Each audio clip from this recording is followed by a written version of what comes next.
Hi, I'm Michaela from the Makers Collective, and this video series is all about the 5 things that you can do right now to improve your photography. So I always tell my students there are 5 things you can do right now to improve your photography, and they are: number 1, learn more about lighting. Number 2, learn how your camera settings work. Number 3, learn more about composition. Number 4, practice. And number 5, never give up. And this is true for complete newbies and experienced photographers alike. You should always be hungry to learn more. So let's go through each of these lessons now and figure out exactly what you need to be looking at in each area. Lesson number 1 is learn about light. Photography at its core is creating with light. The way a camera works is that when you click the button, the shutter opens and the light that enters through the lens is captured and recorded on the sensor. Once you understand this concept and know more about the quality of light and how to control your camera in capturing that light, creating the photographs that you envision becomes much easier. So let's go over some quick mini lessons about the quality of light right now.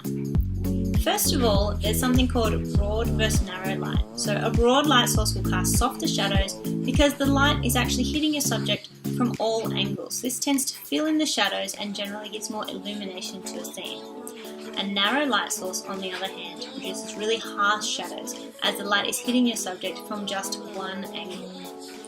In general, the closer the light source is to your subject, the broader it will be, and the further the source, the harder the light. This is because the further the light source is, the smaller it is in relation to the subject, therefore narrow, and the closer it is, the larger it is in relation to the subject, therefore broad. So how can you use this knowledge in your own photography? Well, first, think about how you want your photo to turn out. Perhaps if you're doing a portrait of your child, you want their face to be well illuminated with soft shadows, so pop them right next to a really large window. The light source will be broad and produce a lovely soft light. Now, my hot tip here, this does not mean standing them next to a window with direct sunlight coming in, because then the light source is no longer that large window next to them, but in fact the very, very far away sun, which will cast a really strong shadow. If, however, this is the look you're aiming for, go for it. Also think about what the quality of your light source is and see if you can diffuse it if it's too harsh. So when light is diffused in some way, be it by clouds or a sheet or some baking paper, the light rays are scattered, meaning that turns the light source into a broad one rather than a narrow one. This is why taking portraits outside on a bright but cloudy day is really ideal, because the light is very soft and beautiful. In this way, you can control to a degree the light you're working with.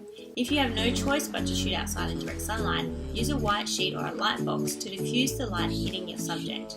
If the light coming through your window is a little too harsh, stick up some sheets or some baking paper to the glass. You can also use a flat white surface to reflect or bounce the light back onto the other side of your subject, and this is another form of diffusion. All light has something called color temperature, which is often imperceptible to the human eye, but can cause very obvious color casts in your photos. Photos taken in the shade, for example, may turn out very blue, and photos taken in tungsten light bulbs in your house will be very yellow. In this example, the photo on the left is a little too cool, while the photo on the right is a little too warm, depending on what you're aiming for in the style of your photo, of course.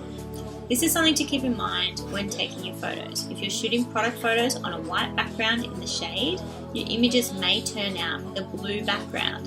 It's very important to get your color as perfect as possible in product photos, so it's a true representation of your product.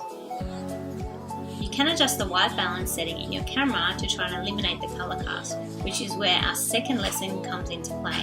Make sure you check out the series for all the other lessons.